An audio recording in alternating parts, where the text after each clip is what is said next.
हाँ जी बच्चों, हम लोग आप लोगों को सबसे पहले जो फिजिक्स के अंदर जो सबसे फंडामेंटल चीज है हम उनके बारे में बात करते हैं। इनके बगैर फिजिक्स आप लोगों को समझ ही नहीं आएगी। तो हम लोग सबसे पहले हम लोग का जो सबसे पहला टॉपिक ही है वो है some basic fundamental of physics. इसके अंदर बच्चों हमारे पास सबसे पहले आता है आपका डिफरेंशिएशन फर्स्ट है।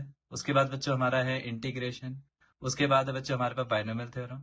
बच्चों जो डिफरेंशिएशन और ये जो इंटीग्रेशन है एक तरीके से कहा जाए ये बैकबोन है फिजिक्स की। इनको हम लोग बैकबोन कहते हैं, ये बैकबोन है फिजिक्स की। तो बच्चों हम लोग सबसे पहले इन्हीं के बारे में वन बाय वन डिस्कस करेंगे, देन उसके बाद फर्दर आगे स्टडी करेंगे।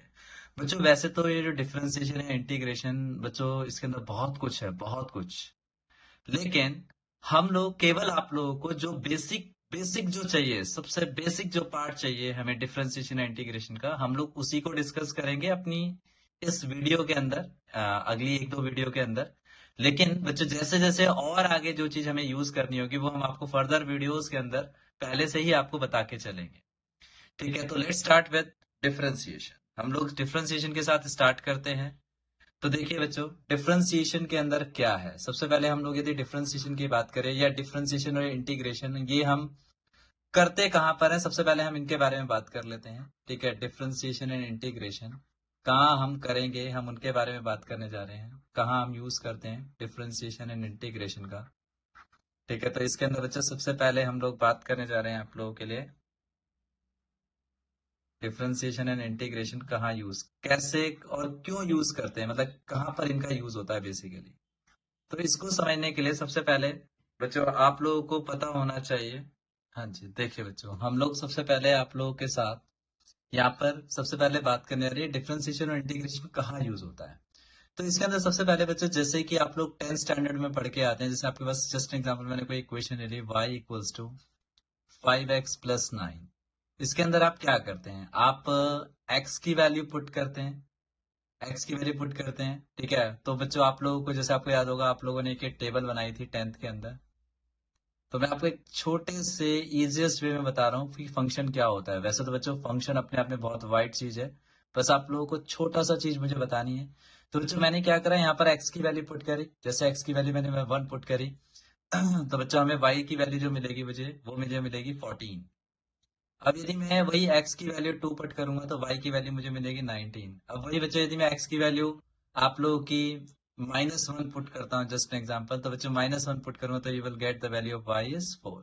तो बच्चों आप लोग यहाँ पर क्या कर रहे हैं, x की वैल्यू पुट कर रहे हैं और आपको क्या मिल रहा है, y मिल रहा है। आप पुट x को कर रहे हैं, y मिल रहा है।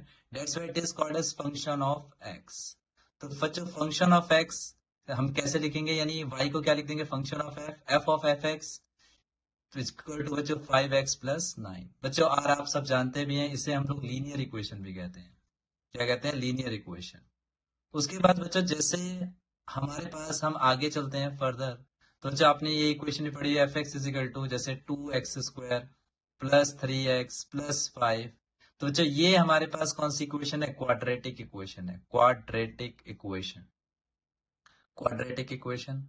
उसके बाद बच्चों नेक्स्ट आपके पास है, जैसे अब हम लोग आगे चलें तो बच्चों ये मेरे पास जैसे मैंने लिखा 3x³ plus 4x² plus 7x plus 5। तो बच्चों ये हमारे पास क्यूबिक इक्वेशन है, क्यूबिक इक्वेशन। उसके बाद बच्चों नेक्स्ट यदि हम लोग बात करें, जैसे कि बच्चों मैंने लिखा f(x) is equal to 5x⁴ 3x⁴ plus 2x⁴ 2 plus x plus 5। तो बच्चे से हम लोग बोलते हैं फोर्थ पावर फंक्शन। वैसे तो आप लोग इसे डबल क्वाड्रेटिक भी बोल सकते हैं, लेकिन हम लोग इसे क्या बोल रहे हैं यहाँ पर, fourth power function, fourth power function, fourth power function. बच्चे यदि कोई स्पेलिंग मिस्टेक हो जाती है तो इसे डोंट माइंड इट, क्योंकि लिखते समय पे हो जाती है कभी कभार। ठीक है, तो बच्चों ये हमारे पास फोर्थ पावर फंक्शन है। इसी तरीके से बच्चों मैं पावर बढ़ाता जा रहा हूँ, बढ़ाता जा रहा हूँ, बढ़ाता जा रहा हूँ, बढ़ाता जाता हूँ, बढ़ाता जाता हूँ। तो बच्चों जस्ट एग्जांपल में पहुंच गया, कोई f(x) इजिकल टू मैंने बोला कोई x⁴n। ठीक है, x⁴n-1, x⁴n-2 and so on. तो बच्चों इसको हम लोग बोलते हैं nth power function, nth power function. तो जो आपको नजर आ रहा है कि जब हम ऊपर से नीचे आ रहे हैं तो हमारे पास पावर बढ़ रही है, ऊपर से नीचे आ रहे हैं तो पावर इंक्रीजिंग है, और नीचे से ऊपर जा रहे हैं तो पावर क्या है आपकी, डिक्रीजिंग है। अच्छा, देखो बच्चों, हाँ जी, तो बच्चों देखो, जब भी हमारे पास ऊपर से नीचे आ रहा हूं तो पावर इंक्रीजिंग है, पावर इंक्रीजिंग, पावर इंक्रीजिंग। और बच्चों जब हम लोग नीचे से ऊपर जा रहे हैं तो पावर क्या है, डिक्रीजिंग है, पावर डिक्रीजिंग, पावर डिक्रीजिंग। तो बच्चों अब जैसे कि हम एक नॉर्मल बॉडी का एग्जांपल लेते हैं, जैसे बच्चों हम लोग अपने, आप जैसे जिस एज के हैं, आप जैसे 16-17 ईयर्स के हैं, तो बच्चों आपकी बॉडी अभी क्या हो रही है, इंटीग्रेट हो रही है। ठीक है बच्चों, जब हम लोग बुढ़ापे की बात करते हैं तो बच्चों बुढ़ापे के अंदर क्या था, हमारी बॉडी डिसइंटीग्रेट होना स्टार्ट होती है। इसी तरीके से यहाँ फंक्शन के साथ है कि बच्चों हमारे पास, या इसको एक और एग्जांपल से समझ सकते हैं, जैसे बच्चों हम लोग एक घर बनाना चाहते हैं, घर बनाने के लिए हमें बिल्डिंग बनानी है। बिल्डिंग बनाने तो बच्चों हम लोग क्या करेंगे, ब्रिक्स को हमने ज्वाइन करा, उनके साथ मलबा लगाया, तो यानी बच्चों हम लोग यहाँ पर ज्वाइन कर रहे हैं, छोटी छोटी चीजों को ज्वाइन करके बड़ी चीज बना रहे हैं, यानी इंटीग्रेट हो रहा है। यानी यहां से हमें क्या मिलता है, जब भी हमें लोअर ऑर्डर फंक्शन से हायर ऑर्डर फंक्शन की तरफ चलना है, मतलब ऊपर से नीचे की तरफ चलना है, यानी लोअर ऑर्डर फंक्शन से हायर ऑर्डर फंक्शन की तरफ चलना है, तो हम क्या करते हैं, इंटीग्रेशन करते हैं।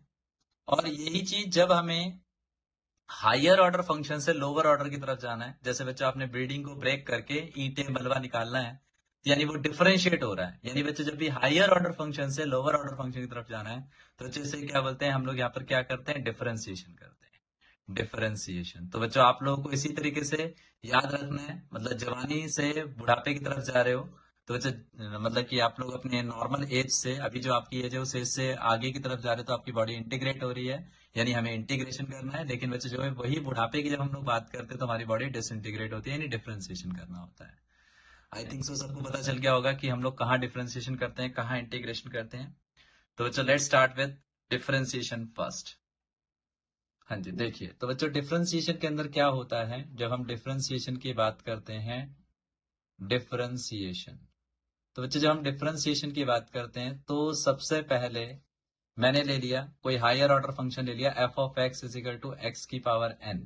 मैंने ये हायर ऑर्डर फंक्शन ले लिया, एक्स की पावर एन है, ये एन, एक्स की पावर एन है। तो बच्चों अब मैं इसे बताता हूँ कि इसका फॉर्मूला क्या होता है डिफरेंशिएशन का। तो पहले हम लोग बेसिक सिंबल की बात करते हैं, ये जो मैं लिखने जा रहा हूँ f dash x, that will be the basic symbol of differentiation. ये बेसिक सिंबल है डिफरेंशिएशन का। इसको हम लिखते कैसे हैं, D by D x of F of x. इसे इस तरीके से लिखा जाता है, d by D x of F of x. अब बच्चों देखिए, d by D x of F of x, तो बच्चों ये हो गया एक्स की पावर एन, एफ एक्स की जगह एक्स की पावर एन पुट कर दिया। फॉर्मूला क्या कहता है कि बच्चों पावर आगे, यानी बच्चों जो हमारे पास ये जो पावर है, ये पावर है, तो बच्चों ये हमारे पास फॉर्मूला कहता है कि भैया पावर आगे और इस वेरिएबल में से एक पावर कम। तो बच्चों ये डिफरेंशिएशन का फॉर्मूला आ गया, डिफरेंशिएशन का फॉर्मूला। साथ ही साथ बच्चों वैसे तो डी बाई डी एक्स हम वेरिएबल का भी करते हैं, ये वेरिएबल क्या है, एक्स है, तो बच्चों ये आपस में कैंसिल आउट हो जाता है, तो इसलिए हम लोग इसको यूज नहीं करते अपनी फिजिक्स के अंदर, लेकिन मैथ्स के अंदर बहुत यूज है इसका। ठीक है, तो बच्चों एन एक्स की power n minus one is your final formula. इसके अंदर बच्चों यदि हम कुछ एग्जाम्पल्स देखें, तो एग्जाम्पल नंबर 1 हम आपके लिए लेकर आते हैं। जैसे मैंने बोला कि कोई आपके पास F of x is equal to x की पावर 9 है, तो बच्चों सबसे पहले तो आप क्या लिखेंगे, स्टार्टिंग में तो लिखेंगे f dash x is equal to d by D x of F of x. तो बच्चों d by D x of F of x क्या होगा हमारा, d by D x of F of x. F of x है बच्चों हमारे पास x की power 9। तो बच्चों यहाँ पर अब हम लोग क्या करेंगे, पावर आगे, फॉर्मूला क्या कहता है, पावर आगे, पावर क्या है 9, और इस वेरिएबल में से एक पावर क्या कम। तो बच्चों now it become result is 9x की पावर 8। एक और एग्जांपल लेते हैं, जैसे बच्चों मैंने बोला f of x is equal to, just an example, 3x की पावर 5 है। बच्चों यहाँ पर x का कोफिशिएंट है, x की पावर 5 का कोफिशिएंट है, यहाँ पर x की पावर 9 का कोफिशिएंट क्या था, 1 था। तो बच्चों जब कोफिशिएंट होगा तो कैसे करना है, सेम चीज है, बस क्या करना है, जैसे पहले हम लिखने जा रहे हैं इसका symbol, f dash x is equal to d by D x of F of x. तो बच्चों अब आपको पता है एफ ऑफ एक्स क्या है आप लोगों का, 3x की पावर 5। तो बच्चों 3x की पावर 5 है। अब हम लोग क्या कहेंगे कि बच्चों हमारे पास पहले जो ये जो कॉफिशिएंट है, इस कॉफिशिएंट को पहले बाहर लिया ये डिफरेंशिएशन से, तो 3 D by D x of x की पावर 5। अब फॉर्मूला क्या कहता है, ये 3 आपका ऐसे कैसे, फॉर्मूला क्या कहता है बच्चों, पावर आगे और एक पावर कम, तो यानी बच्चों 5 माइनस 1, तो डेट वैल्यू ऑफ 15 एक्स की पावर 4।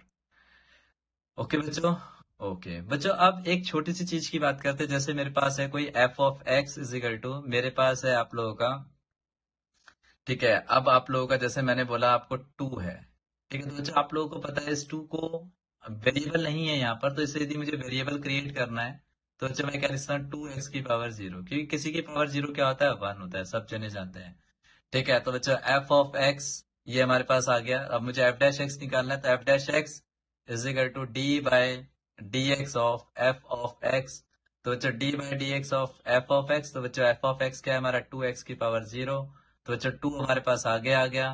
तो बच्चों फिर d by D x of x की पावर जीरो। फॉर्मूला क्या कहता है बच्चों, पावर आगे और एक पावर क्या कम। तो बच्चों जीरो किसी चीज से मल्टीप्लाई कर दे तो क्या आता है, जीरो। यानी आपको याद रखना है कांस्टेंट का डिफरेंशिएशन, हमेशा याद रखना है कांस्टेंट का डिफरेंशिएशन क्या होता है, जीरो होता है। क्या होता है, जीरो।